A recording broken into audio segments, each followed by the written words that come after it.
국무회의입니다. 대통령께서 개회선언과 함께 모두 말씀을 하시겠습니다.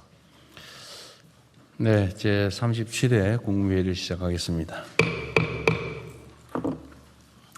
네, 오늘은 예결위 때문에 국무위원 분들이 많이 국회에 가 계시는 모양이에요. 알겠습니다. 균형 발전은 대한민국의 지속 가능한 발전과 우리 국민들의 삶의 질적 변화를 위해서 반드시 넘어야 할 관문입니다. 한편으로는 부동산 문제 등 수도권 집중에 따른 많은 문제들을 해결하는 길이기도 합니다. 대한민국이 가지고 있는 많은 문제 중에 가장 핵심적인 문제가 수도권 1극 체제입니다. 이 1극 체제를 극복하지 않으면 수도권은 미어터지고 지방은 소멸하는 그런 위험을 갖게 됩니다. 또 한편으로 지방에 사는 국민도 대한민국 국민이고 또 지방도 대한민국 국토입니다. 어느 지역에 살든 누구나 성장의 기회를 고루 누리고 또 지방의 성장이 대한민국의 도약을 견인할 수 있어야 합니다. 전국이 동반 발전하는 모두의 성장 시대를 우리가 반드시 이끌어내야 되겠습니다. 이를 위해서 중요한 것이 중앙과 지방정부의 긴밀한 협력과 연대입니다. 균형 발전의 성공은 중앙정부 혼자의 힘만으로는 어렵습니다. 중앙과 지방정부가 굳건한 원팀이 되어 대한민국의 더 나은 미래를 개척하는 데 힘을 모아야 되겠습니다. 그 과정에서 지방정부는 지역의 이해관계를 넘어 국가 전체의 관점에서 해법을 찾고 또 중앙정부는 적극적인 지원을 통해 지방이 주도하는 국토 대전환을 든든하게 뒷받침해야 할 것입니다. 수도권 1극 체제를 구조적으로 재편하고 또 지방별로 새로운 성장축을 만들려면 보다 과감하고 거시적인 접근도 필요합니다. 이를 실현하기 위한 중장기 국가 전략 마련에 속도를 내겠습니다. 지방이 성장해야 대한민국이 더 나은 내일을 맞이하게 될 것입니다. 요즘 이제 예산철이죠. 관련해서 한 말씀 드리겠습니다. 인공지능 대전환으로 반도체 등 첨단 산업이 빠르게 성장하면서 우리 경제도 이전과는 전혀 다른 여건을 맞이하고 있습니다. 산업 대전환이 만들 기회를 잘 활용해 국민 삶의 실질적인 도약을 이끌어내야 합니다. 특히 늘어난 재정 여력을 미래에 더 많은 열매를 수확하기 위한 씨앗으로 우리가 확실하게 삼아서 생산적 재정 전략으로 우리가 전환해야 되겠습니다. 지금은 눈앞에 재정 수치 관리에 매몰되는 우를 범할 때가 아닙니다. 소중한 미래 재원을 보다 효율적이고 또 생산적인 분야에 투입해서 지금의 10,000원을 내일은 10만 원, 또 그 후에는 100만 원으로 키우는 그런 지혜가 필요합니다. 정부는 불효불급한 예산은 과감하게 조정해서 재정의 건실한 운영을 도모해야 합니다. 그와 동시에 초격차 성장 촉진, 또 K자형 양극화 완화, 균형 발전, 인재 개발, 청년 미래 사다리 구축 등 핵심 국가과제 해결에 방점을 두고 예산안 편성을 잘 마무리해 주시기 바랍니다. 예산안 제출 이후에 국회나 또 우리 국민 여러분의 합리적인 대안에 대해서는 열린 자세로 검토해 주기 바랍니다. 어떤 기사들 가끔씩 보면 정부 정책이 국회의 의견을 받아들여서 수정을 하면 오락가락 비난하고 또 국회와 합의가 잘 안 돼서 하면 일방적이라고 하고 앞으로 가도 비난, 뒤로 가도 비난, 서 있어도 비난, 앉아도 비난, 누우면 누웠다고 비난 이런 경우가 있는데 거기에 너무 연연할 필요가 없습니다. 정책이란 당연히 정부가 안을 내고 또 국회가 심의해서 국회가 최종적으로 결정하는 것입니다. 물론 뭐 정부가 최선의 안을 만들어 당연히 내야 되겠죠.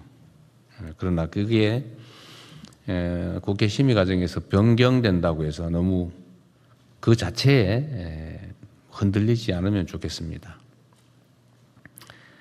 내년 예산이 모두의 성장을 위한 마중물이 될 수 있도록 모두가 함께 힘을 모아주시기를 당부드립니다. 현재 세계 각국은 미래 산업의 주도권 확보를 위해 국가 역량을 총동원한 총성 없는 경쟁을 벌이고 있습니다.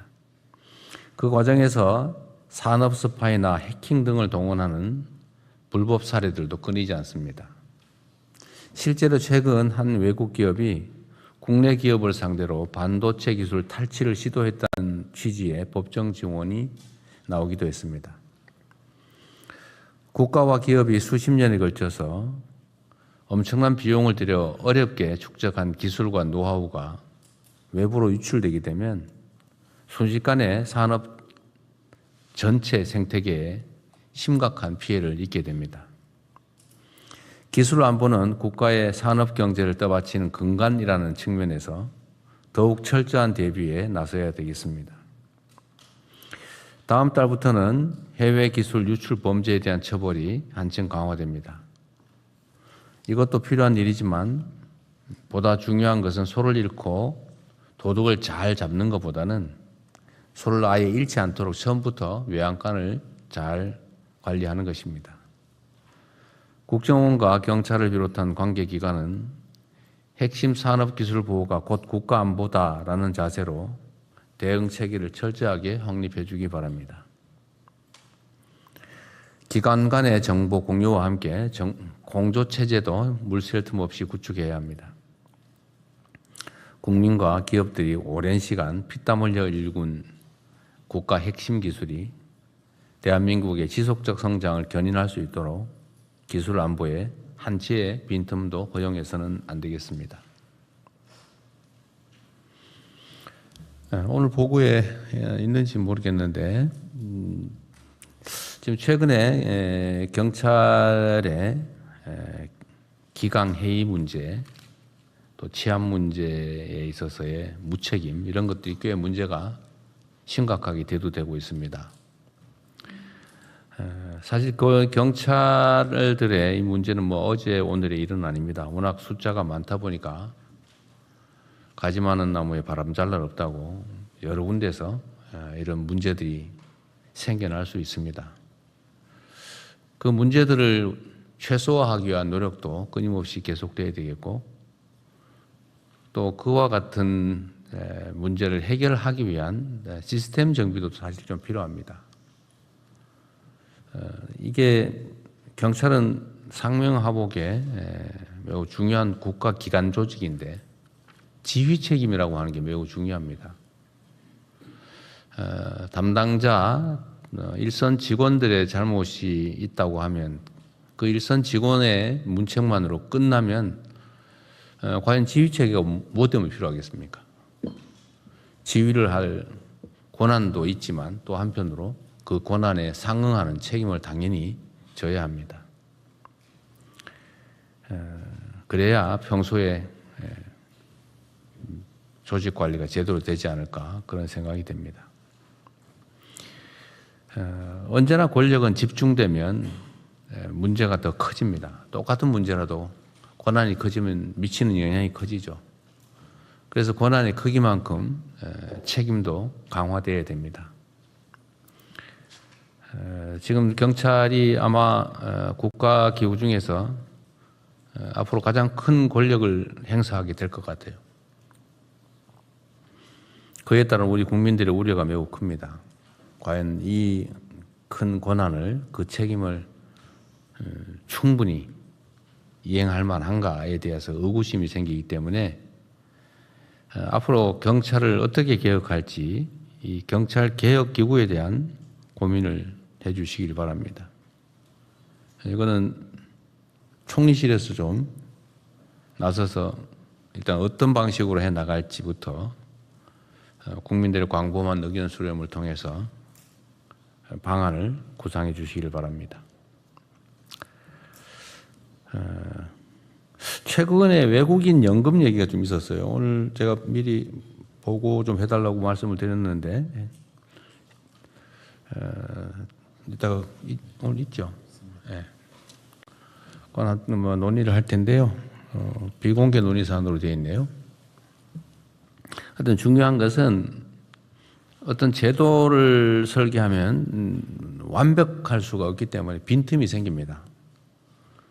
이 빈틈을 없애기 위한 노력도 당연히 중요한데 그 빈틈이 발견됐을 때 최대한 신속하게 그 빈틈을 메우는 보완이 필요합니다.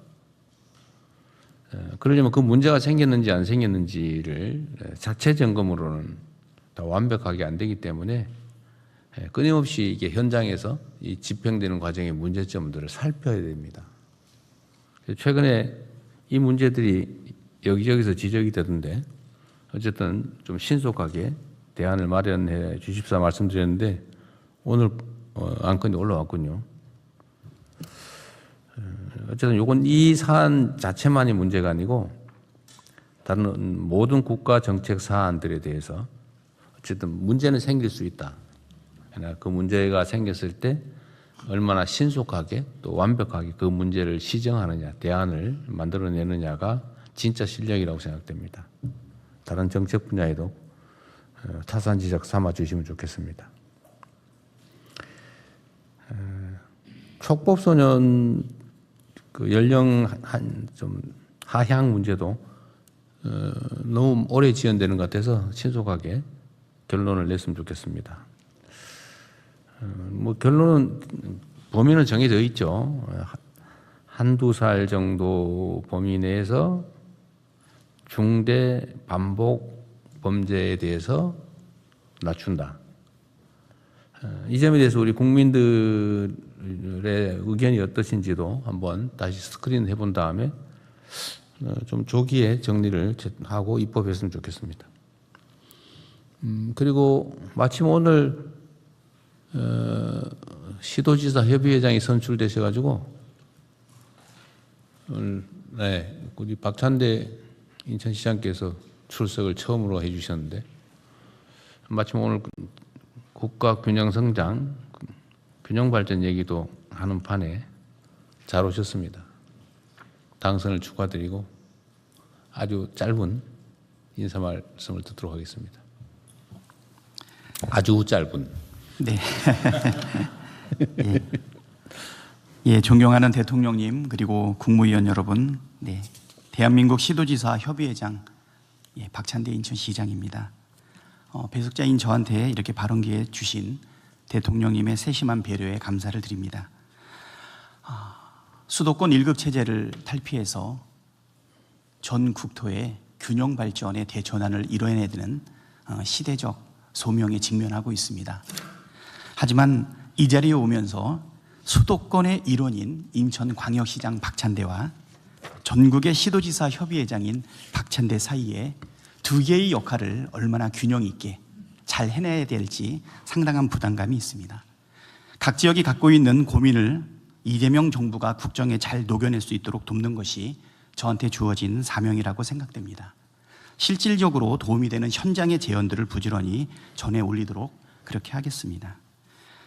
이재명 정부의 철학과 국정 방향을 깊이 새기고 돌아가서 정부의 좋은 정책들이 지역 현장 곳곳에 성공적으로 뿌리내릴 수 있도록 그렇게 노력하겠습니다. 언젠가 대통령님 말씀, 지자체장의 정책과 역할에 따라서 한계 상황에 내몰린 시민들의 삶과 목숨이 그대로 달려있다라는 말씀이 떠올려집니다. 열심히 참석해서 좋은 의견도 내고 그리고 현장에도 바로 전달될 수 있도록 함께 하겠습니다. 감사합니다. 네, 아주 짧진 않았는데 하여튼 의미 있는 말씀 감사드리고요. 인천시장이 아니라 지방광역정부협의회장이신 거죠? 네, 그렇습니다. 네. 꽤 많이 충돌할 겁니다. 예, 수도권과 어떻게... 지방에. 인천도 수도권이라서 인천도 수도권인데 서울과 경기 사이에 그렇죠. 예, 곤란한 중간쯤에 지점이 있습니다. 약간 애매함이 있을 겁니다. 어쨌든 환영합니다. 회의 다음 진행하시죠. 예, 이후 회의는 경제부총리께서 진행해 주시겠습니다.